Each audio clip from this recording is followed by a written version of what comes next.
Après une bonne longue pause de 4 semaines, la Formule 1 est de retour ce week-end et attention, elle l'est pour de bon. 5 Grands Prix en 6 semaines. Dites au revoir à votre famille et à vos potes, on rentre dans le dur. Bakou, Miami, une pause, Imola, Monaco, Barcelone.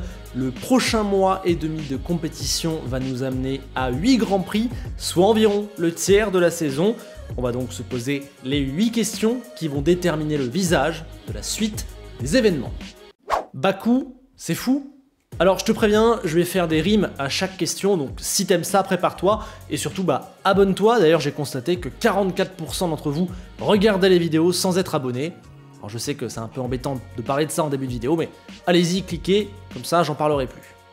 Petite technique. Bref, on atterrit du côté de Bakou qui a une sacrée réputation avec 6 vainqueurs différents en 6 éditions et des courses mémorables comme en 2017 où Vettel et Hamilton se sont accrochés avant que Lewis ne connaisse un souci avec son headrest et que Ricciardo ne gagne devant un Bottas qui s'était retrouvé dernier après le premier tour et qui a volé la 2e place à Stroll. Oui, Stroll. On a aussi 2018 où les deux Red Bull se sont sortis, où Vettel a raté son frein à la relance et où Bottas a perdu la victoire sur crevaison à quelques mètres de l'arrivée, ou encore 2021, une qualif surprise, des premiers tours très sympas, les violents crashs de Stroll puis surtout de Verstappen, ce qui relance la course pour 2 tours, et là on sait Hamilton se rate, Perez gagne devant notre ami Vettel sur Aston Martin, et Pierre Gasly, même si c'est pas toujours pour les bonnes raisons, Bakou est un endroit fou. Je pense vraiment que c'est dû à ce circuit qui ne ressemble à aucun autre et qui laisse plus de place à l'imprévu et donc aux erreurs. Aussi, il a tendance à bouleverser la hiérarchie parce qu'il est vraiment atypique. Par exemple, AlphaTauri marche souvent mieux là-bas sans qu'on sache vraiment pourquoi. Malgré tout, faut pas oublier aussi qu'on s'est parfois ennuyé à Bakou, notamment en 2016, en 2019 ou en 2022, où les courses avaient été assez décevantes. Donc voilà, le spectacle n'est pas garanti non plus ce week-end. On verra aussi si le nouveau format de week-end sprint va nous dynamiser les choses avec son système à 2 qualifs. Si vous n'avez pas tout compris, je vous mets le lien d'une vidéo sur Canal+, où j'ai expliqué ça en détail. Allez la voir, allez la liker, tout sera bon. Bref, première question, c'est donc à quel Bakou va-t-on avoir le droit cette année? Réponse lundi dans le débrief de la première victoire en carrière d'Oscar Piastri. Red Bull inflige une bulle? J'avais prévenu pour les rimes, elles seront pas toutes de qualité, il y en a pas mal que j'ai dû un petit peu forcer. Bon, vous n'êtes pas sans savoir qu'on a une équipe qui a tout pris sur son passage, toutes les pôles, toutes les victoires. Vont-ils gagner les 5 courses qui arrivent? Si oui, ça ferait quand même 8 sur 8 en début de saison, un exploit qui n'a été réalisé que 2 fois dans l'histoire de la F1. Mercedes 8 en 2019 avant de perdre en Autriche et 11 pour McLaren en 1988 avant de connaître un double abandon à Monza pour leur seule défaite de l'année. Voilà de quoi on parle, et ça leur ferait aussi 9 victoires consécutives, le record c'est 11 de McLaren en 88, et puis s'ils gagnent tout, Barcelone serait leur 100e victoire en Formule 1. Red Bull peut entrer encore plus dans l'histoire dans les prochaines semaines. La question c'est qui peut leur en prendre ne serait-ce qu'une d'ici là, et je vais être clair, à la régulière, personne. À l'heure actuelle, sans abandon ou rebondissement complètement fou en toute fin de course, Red Bull n'est pas battable, surtout qu'ils ont 2 chances avec leurs 2 pilotes au niveau. Aston Martin ou Mercedes ont bien mené quelques tours en début de course, mais quand on a vu à quel point ils se sont fait passer puis manger, on comprend qu'il n'y a pas match. Après, il y a peut-être un scénario. On sait que Ferrari, normalement, n'est pas si mal que ça en qualif. Leclerc, lui, y est encore plus fort. Donc sur un circuit de track position type Monaco, peut-être qu'il peut prendre la pole et ensuite tenir jusqu'au bout. Mais on en est à espérer une victoire de Ferrari et une victoire de Leclerc à Monaco pour espérer que Red Bull soit battu. Donc perso, je vote pour le 5 sur 5 et le 8 sur 8. À vos avis. Perez encore à l'aise? Alors si ce n'était pas pour son erreur en Q1 à Melbourne, Sergio Perez aurait probablement réalisé un début de saison parfait et ne traînerait qu'à 10, 8, 7 points de son leader. Surtout, il a été capable de le battre, c'était à Jeddah. Alors oui, Max a connu un souci en qualif et il est parti 15e, donc ça reste particulier, mais ils ont eu exactement le même rythme pendant 20 tours, et Checo n'a pas perdu la bataille mentale et tactique, bien au contraire même. Étant donné qu'on semble se diriger sur une saison à la Mercedes 2014, 2015, 2016, c'est-à-dire où il n'y a qu'une seule voiture qui peut jouer la victoire 95% du temps, eh bien ça veut dire que le suspense restant, il est entre les deux pilotes qui possèdent la meilleure machine. Donc autant dire que si on veut une saison disputée, il va falloir compter sur le Mexicain. Perso, vous connaissez déjà mon avis, je ne le pense pas capable de concurrencer Verstappen, encore moins sur la durée, surtout au sein de Red Bull, mais à l'instant T, avec ce qu'il a fait jusque-là et vu la situation au classement, on ne peut pas l'exclure et c'est une des choses les plus intéressantes à regarder dans les semaines suivantes, est-ce qu'il va tenir? Un développement déterminant? Après avoir posé sur la piste leur travail de l'hiver à Bahreïn, les écuries ont pu voir où elles en étaient par rapport aux autres, s'ajuster, tester, régler, c'était la première phase du championnat, et on rentre doucement dans la deuxième, celle de la course au développement qui démarre, des premiers ajustements. Elles vont désormais construire de nouvelles pièces censées corriger ou améliorer la voiture, et c'est là que la hiérarchie commence à se bouleverser.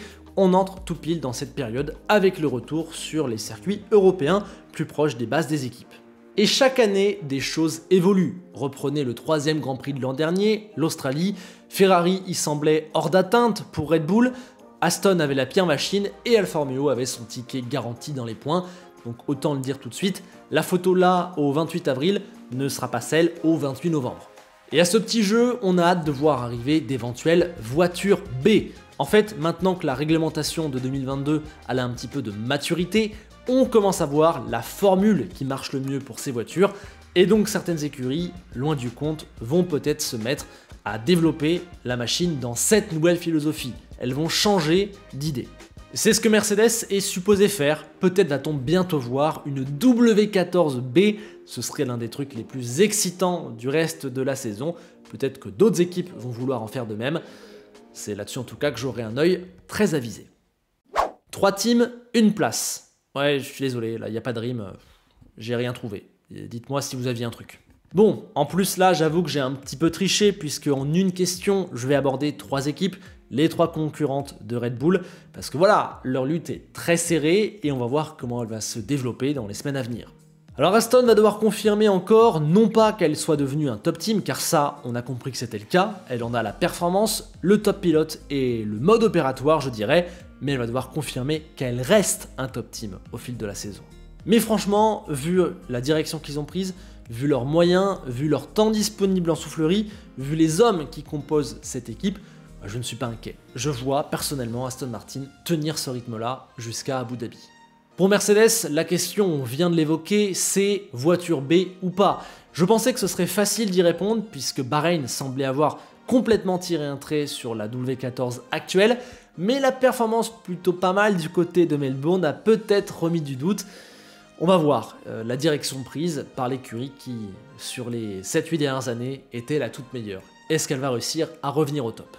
Et puis on a Ferrari qui doit faire mieux. 26 points en 3 courses, 4e du général, décroché par Aston, Mercedes et Red Bull, on n'en parle même pas. Déjà des soucis de fiabilité. Alors il faudra, on le sait, un temps plus long pour que Frédéric Vasseur puisse mettre en place son plan. D'ailleurs, Laurent Mekies quittera Ferrari dans un avenir proche pour rejoindre AlphaTauri en tant que team principal.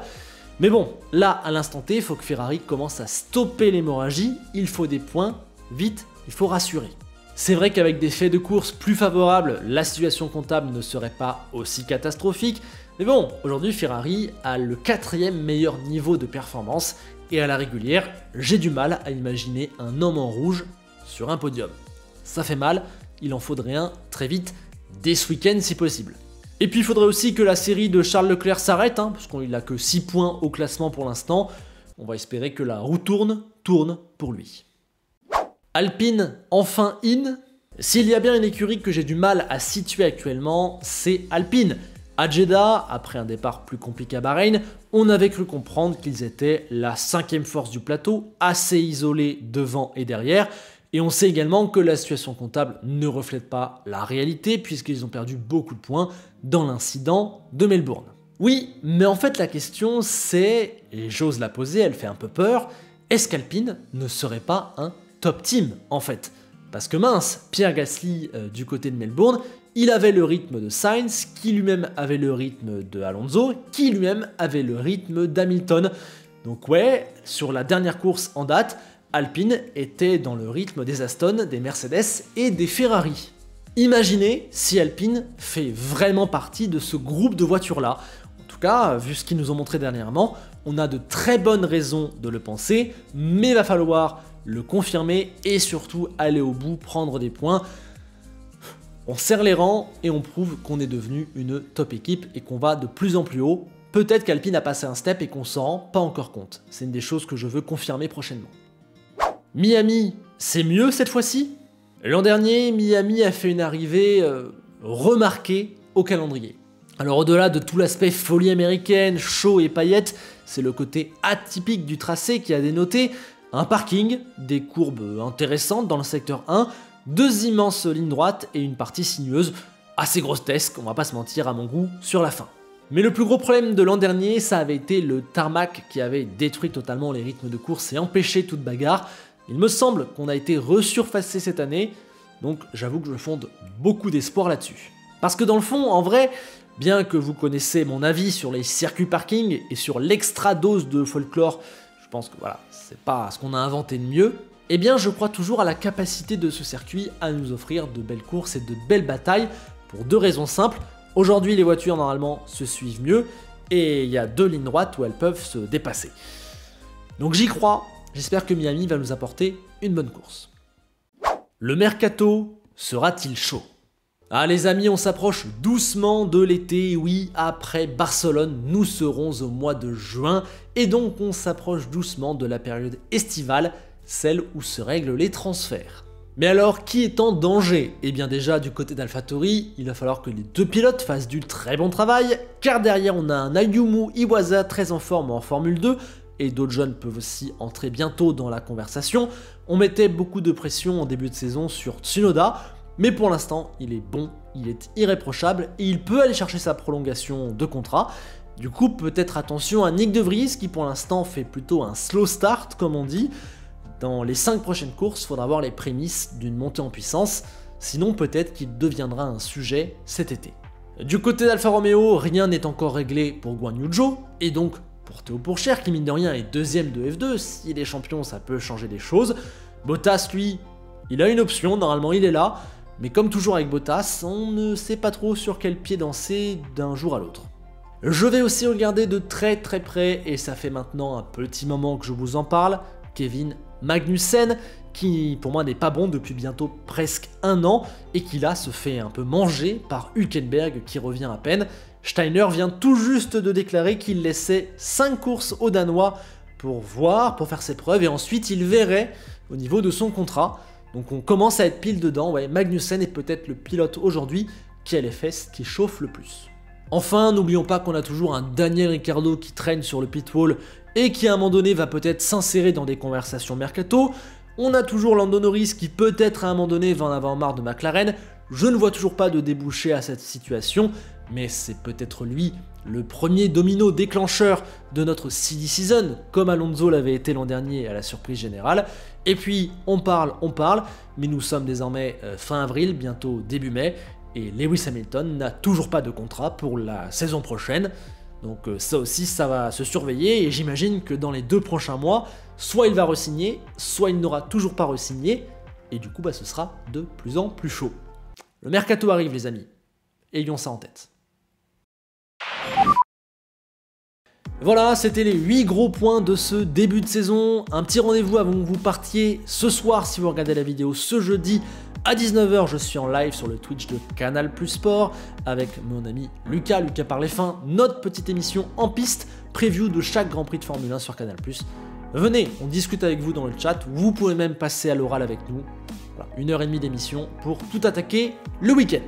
Sur ce, merci de ton soutien, like, partage, abonne-toi, et on se quitte avec Enzo Ferrari qui veut nous redonner de l'espoir en nous rappelant que Miami, Monaco, Imola, Barcelone et Bakou l'an dernier ont été gagnés les 5 par Red Bull. Déjà. À bientôt.